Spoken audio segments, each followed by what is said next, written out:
Good evening. I want to thank everybody for coming out this evening. Such a nice night out. I really appreciate you taking the time to be with us. This is the first in a series of speaker forums that the City of Fargo is hosting as part of our Go2030 Fargo Comprehensive Plan update. Citizens planning today for a better tomorrow. We're very excited to have Dr. Roy Hammerling with us. He's the department chair of Religion, Concordia College. He is also professor, pastor, photographer, and medievalist. I have a hard time saying that word. But he's traveled extensively throughout Europe, Asia, Africa, and he's here this evening to talk a little bit about diversity and some of the cultures, experiences that he's had overseas. So with that, let's give a warm welcome to Dr. Hammerling. Thank you. Thanks. Well, I'd like to, whoa. Are we okay? A little louder than I wanted. We're going to be all right. I'll let you figure it out. Or do I need to talk quieter? Okay. Well, thanks for coming tonight. The first nice night we've had in a long time with snow tomorrow, right? Is that what the weather forecast says? So the fact that you're here is a big sacrifice. That's a little too loud yet, isn't it? How am I doing? Is that better? That's good. Okay. And especially thank Commissioner Williams and Hendraker for inviting me. When I was asked by Mike and Jim, to give the speech, they just told me I could talk about whatever I wanted to. And so I wasn't quite sure what I should talk about. I mean, actually, I did have a few anxiety attacks. I mean, when I'm kind of used to certain things, like Concordia's classrooms and those students. And this is a really different context for me. And they said, just do what you're good at. And that got me a little bit nervous. And because, I think this is a little bit of risk on their parts, actually, because my undergraduate degrees, I have a degree in classical languages and literature, so which means I love Latin and Greek, so I thought we could do some Latin poetry, for a while. Does that sound fun? And I also have a degree in philosophy, so I consider Socrates, Aristotle, Plato, these are friends of mine, and we could just kind of spend a lot of time with them. Or I have a degree in religion. I also have a master's degree. Went to Pacific Lutheran University. I became an ELCA pastor. And then finally my PhD is in history, where I went to the University of Notre Dame and became a medieval church historian and scholar. So you can imagine that when I saw the description on the web that Mike posted about that I was the Indiana Jones of college professors around here, I was very flattered. I actually lost my hat and whip the last time I was in Europe with students stealing archaeological artifacts, but I was very flattered. I actually think I fit the description of Sean Connery better because Sean Connery was Indiana's father, you remember, and he was a medievalist, and he was searching for the Holy Grail, and I just got back from England with some students, and we were looking for the Holy Grail as well. We weren't successful. So when I thought about how I might try to organize my thoughts for tonight, I thought I'd try to organize it around a question. And you can see the question in front of you. And I thought the question should be perhaps to get back at some of the ideas of maybe what you're interested in and maybe why you're here is the question of how do we have a good life? And that fits with perhaps what we're thinking about in the Fargo-Moorhead area. Is there a specific thing we can call the good life here? How do we think about that? Now, in order to get at that question, it dawned on me that we could ask it in a couple different ways. Is the good life a thing of the past? Or is it even possible in a modern technological society in which people seem to be busier and busier? And in order to get at that question in the time allotted to me, I think what I'm going to do is simply start with something that we can all agree on.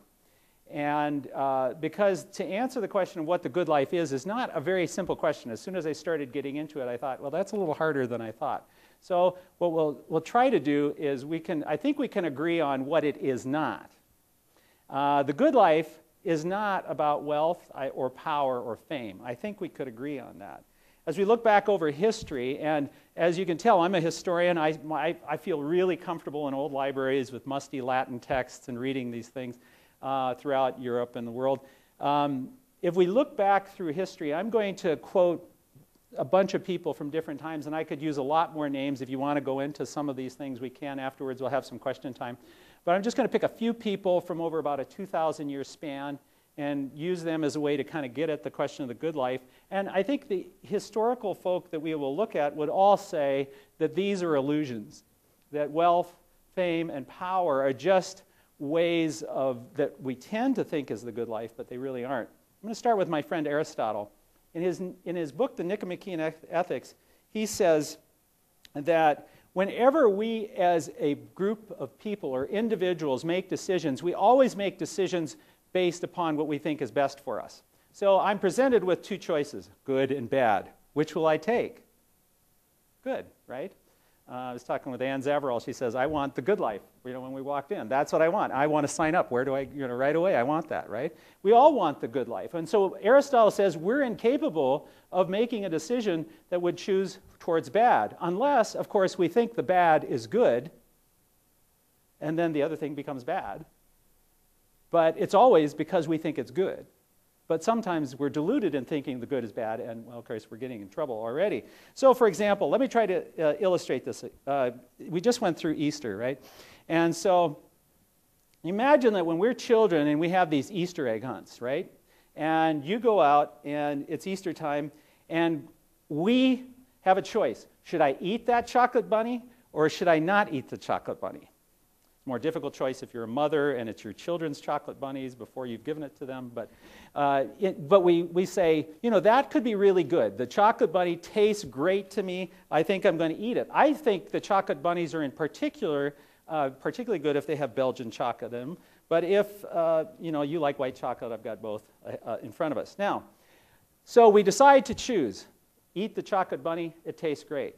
Now, simple math tells us that if we eat two of those, that they might be really good. Even maybe it's twice as good to eat two. Or maybe if I eat 24 of them or 21 of them, I'm really going to be happy. Well, suddenly you realize, and I realize, that there's a basic flaw in our logic, right? As we think about making good choices, we decide based simply upon our idea of what is good to make our next choice. However, it takes maturity, wisdom, reason for us to understand over time what really a good choice is and to distinguish between what good or bad choices. Because once we throw up 21 bunnies, we no longer feel good. And the good life is eluding us very quickly, although it might have seemed like it was there for a minute. We are very, very strange creatures. So let me add some historical context just briefly to kind of get into the next sort of context of this. And think about the odd case of Howard Hughes for a minute. And as a case study or as a cautionary tale for thinking about why we could agree that wealth, fame, and power really aren't the ways to find the good life, and how we'll move from that to actually finding what the good life might be. As many of you know, Howard Hughes died in 1976. Many of you were alive at that time. Some of you weren't. But if you don't know who he was one of these incredibly handsome men. He had all sorts of things going for him. He was a gifted businessman. He was intelligent. He designed planes. He was some of you may or may not know he was a film producer and a director, and he actually won Oscars for his films. He was a philanthropist. He actually dated, some of you will know these names, Ginger Rogers, Betty Davis, Katharine Hepburn. So he had everything, including the fact that most people said he was the richest man in the world at the time. Most people envied Howard Hughes' life and everything that he had. Martin Scorsese thought it was worthy of making a movie recently about him, if you saw the Leonardo DiCaprio version of that. So Hughes is this interesting person. Now, what happens to Howard Hughes, who has really everything, if by any sort of standard of wealth, fame, and power, he has it. I read a little bit about his biography this week in kind of preparation for this, and I found out that towards the end of his life, he even tried to bribe Lyndon B. Johnson and Richard Milhous Nixon with $1 million each just to see if he could do it. And because he had so much money. And some of these stories didn't get out. Well, when he got towards the end of his life, something rather tragic happened. And when the reports, he went into seclusion at some point. He apparently had some level of mental illness. He became obsessive compulsive. He hid out by himself. And by the people who knew him, the people who understood him, the people that were around him, they said that this man who had everything that you would think would be the good life slowly devolved into a man who was lonely, unhappy, and at the time when he died, 90 pounds, merely a shell of the man that he had been. In fact, they had to take his fingerprints to know that it was him for the death certificate. He died of malnutrition, the wealthiest man alive. Now, what happens with Howard Hughes? Well, it's easy to be critical of Hughes. It's actually much harder for us to look at ourselves and to wonder, are we any different? Augustine of Hippo, a 5th century theologian and philosopher, once said, "Why do people travel? It seems to me that they travel to wonder at the heights of mountains, the huge waves of the seas, the long courses of the rivers, the vast compass of the ocean, the circular motion of the stars, and all the while they pass by themselves without wondering who they are." Oddly enough, when I work a lot with students, and so when students come to me at Concordia and I get to talk to them about their dreams and their hopes and their visions, I think there is a temptation, if we use the bunny as a metaphor, for all of us to be tempted by these 3 bunnies of wealth, power, and fame. For example, when I ask a student, what do you want to be? The student usually gives me a straightforward answer. I want to be a doctor, or I want to be a lawyer, or I want to be a politician. And then I say, why?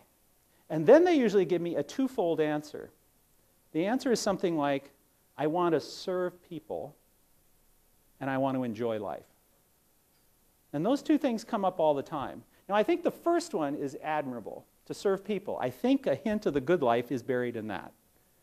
The second one I always wonder about. I want to enjoy life. When I press them on that, they say, I want wealth, enough to do whatever I want to do in life, power, or fame. The musicians and the actors and the actresses that I come across, they say, I want to be famous, I want to be in Hollywood, I want to be on the stage, I want to be in the orchestra, I want to be that to entertain people, but also so I can enjoy life. I want to be a great scientist, or a great businessman or businesswoman, because I want to serve people, but I want to enjoy life. And I've always puzzled over that. And one of the things that we struggle with in class when we read some of these ancient philosophers like Aristotle or some great thinkers, we wonder about what the good life is. And how do we keep from just eating up all these bunnies and making ourselves sick? Well, I'm a big fan of Mike Williams' blogs. I'm on the web and I follow him. And this is what I've learned from his blogs about the Fargo Moorhead area. And I've been kind of, if you think about Fargo and what we've got, what sorts of good things do we have that will help us as a society? Well, according to CNN Money, Fargo is one of the best places to live in the United States. We're 86th out of 100. That's pretty good. We have one of the lowest unemployment rates in the United States, according to these sources. We have the cleanest air. I was really thrilled to hear that. We have the distinction of being one of the best places to retire. And these are all from your website, Mike. I think I'm getting most of these from there. I did Google this a little bit more. We also, according to this book, one of the 100 best places to raise your family, we're one of the most affordable places, and I think that's true. When my wife and I got the job at Concordia, we were excited about this. We thought a lot of these reasons are exactly why we want to be here. We're the 7th best place in the United States to start a small business. We are one of the best places to beat the recession, according to Men's Journal. We are the 3rd happiest state in the union, behind Hawaii, of course, I think the weather hurt us a little bit on that one, and of course that was, we won this award too, right, it was the harshest weather in the United States. We cleaned up on that one. We also have a movie named after us, and whenever you go anywhere, doesn't that happen? I'm stuck in Vail, I'm stuck on a ski slope with a guy, and the guy says, where are you from? I say, Fargo. Oh, I see, it's just like the movie. Yeah, we all have wood chippers in the backyard, yeah.